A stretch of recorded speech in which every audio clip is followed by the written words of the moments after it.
Hey everyone, it's Brie and Jelly, and I'm interviewing Jelicia for my blog, and now we are working on the Peachy Things blog. And so I was asking Jelicia about her experience in fashion and blah blah blah. You'll hear all about it in the in the interview. But also as the face of her brand and I guess a fresh not up and coming. I'm not an up and coming model, but as a model as well, I just wanted to I asked and answered questions about fashion, and now I'm going to share that with you, and then Jelicia will be here to comment on it. So cool. Here we go. My first question was, how do I feel about fashion? And I answered indifferent, because honestly it's the easiest way to express your personality, but it's just sometimes it gets hard because you want to look good, but you also want to look like you're know what's going on and have yourself together. So I don't how do you feel about that? I think even though I'm a fashion designer, sometimes I run into the problem of styling myself. I already know what looks good on me and what doesn't, but sometimes I'm always like, what if I put this on and I know it looks bad on me and I still try and wear it and it just looks as bad as it did the other day, but I still try and wear it. But it's compromising between things that look good on you and things that don't. And it's conflicting too. Yeah. But the freedom to express how you feel, you scratched it out I was the easiest way to wear or express. That's basically what you're doing. You dress a lot on how you feel, right? So she dressed according to emotion. Yeah, I see that, because I mean, to be honest, if I don't know if this is good or bad, but if I don't feel good about myself, it's hard for me to get well dressed. Yeah, it's just it's either I'm breaking out because of my skin, or my hair's kind of falling out, or isn't done or anything.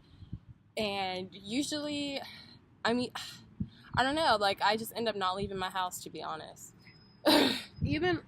Yeah, I agree. I agree. I gotta agree. Even now, with my hair, Could you shut that? Yeah, I was. For the longest of time, sorry. Ooh, just drug it on. Oh, it's my fucking phone. For the longest of time, I consider my hair done, because I took it down. It's done, right? Yeah. A lot of people don't consider my hair done. That's just I don't know where that comes from, because to me, when I take this out, it'll have my natural hair back. I'm gonna wash it, sit it out for a couple of weeks, I guess, and deep condition it, do all of that, just let it rest, and then I'll probably get it done again. But because I'm trying to grow it out. Yeah. Mm-hmm. I don't know. For sometimes I'm always still fighting those battles that a lot of black girls try and break down. It's okay to wear your natural hair.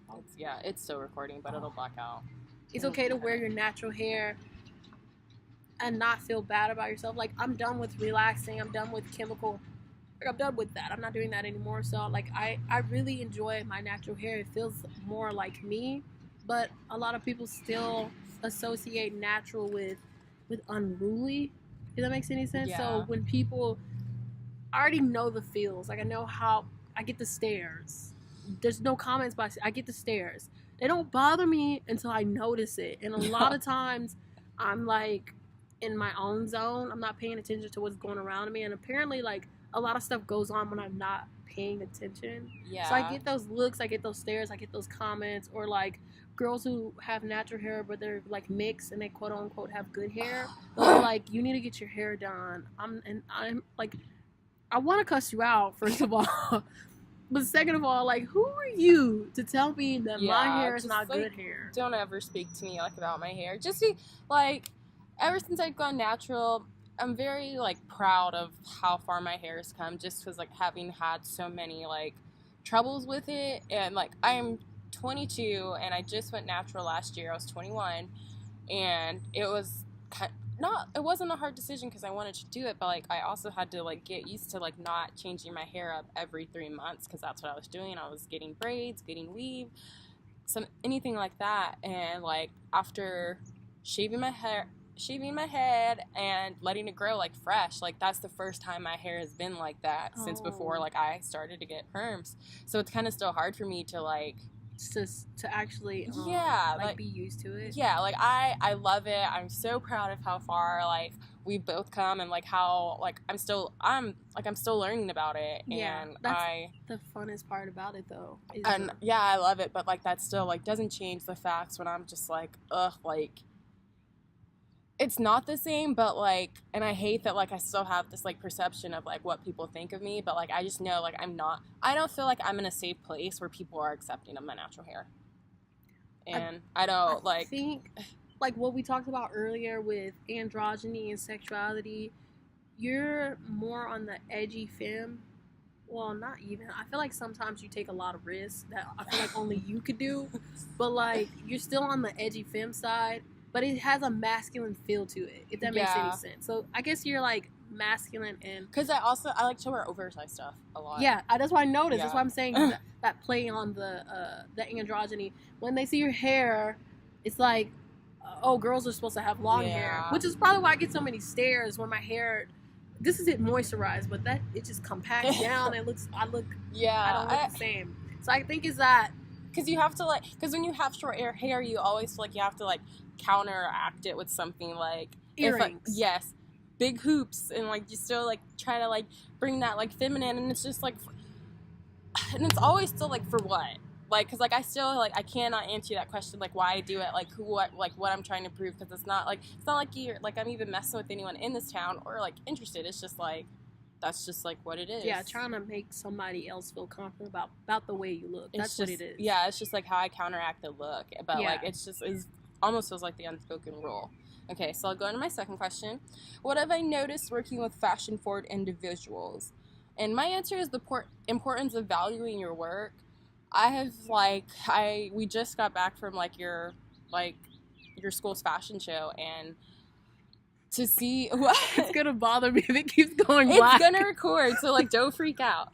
But yeah, just like coming back from like the Art Institute's fashion show and like seeing, well, I mean, like, obviously there are, like, more people, like, in it, but, like, getting, like, to meet your friends, and some of them are really cool. Yeah, I've, like, honestly, like, I've never been, like, that close to people who work in that industry, and it's crazy, right? Yeah, and, like, everyone's just so, like, so unique, and, you know, they all have, like, their, like, different, preferences, different styles, and different work ethics, and I've learned that from just, like, everyone that I've talked to that is in like the fashion industry or like fashion for like even like I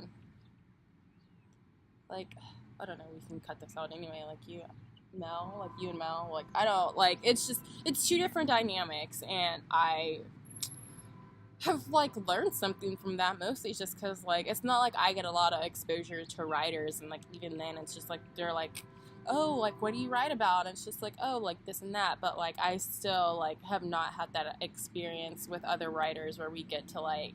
get together and talk? Yeah, like, about, like, people's, like, different approaches to things, the way, like, you write. Because, like, I've just started to notice that, like, I really have, like, this big thing for, like... I read, writing is writing, blah, blah, blah. You use words to speak, but, like,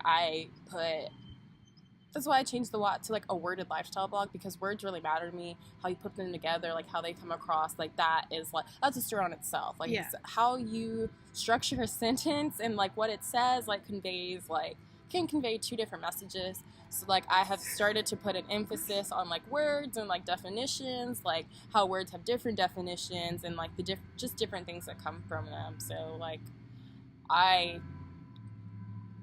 I know that time will come when I get to, like, be with other writers like that, but, like, it's definitely, like, I feel like you can learn something from anyone that you work with. So, like, I've definitely learned something from working with fashion. Yeah, I think, like, what you're saying about your writing and the emphasis of word has a lot to do with your everyday life and how important it is for, like, versus texting and talking to someone in person.